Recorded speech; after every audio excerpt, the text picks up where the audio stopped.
कथा कौन कि सांग माने आज हाटरू आसला सापुआ जोटा को लंबा पोटल कहती मो सेटा आपण आड़े या कौन कहती निहाती जनइबे कमेंट बॉक्स रे।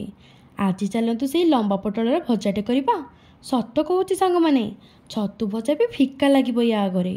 प्रथमे सबु पोटल को पानी पकई परिष्कार कर धोई नेली आउ बौदा को काटिदेले चुनु चुनु करी। तापरे मु ताकू नेकी चलिली रोसई घर को। बसिला कड़ई पड़ला किछि सोरिष तेल आउ तेल गरम पर फुटेदेली किछि सोरिष पियाज आउ कंचा लंका। एई रेसिपी रे पियाजर क्वांटिटी के अधिका रखिबे नहले टेस्ट लागिबनी। पियाज को हालका टिके भाजी सारला परे पड़िला सब काटिकी रखिथिबा पोटल आउ स्वाद अनुसार लूनर क्वांटिटी मध्य पूरा कम रखिबे काहेकि ना पोटल सिझी सारला परे पूरा नरमी जाए।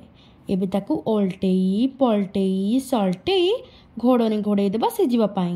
आउ एठी देखंतु सिझी सारिबा परे ताकू भल भाबरे टिके फ्राए कर सारला परे आमर रेडी हे गला सापुआ भजा। आउ तो कौन कहउचंती सांग माने कौन से पखाला उड़ीबो तो।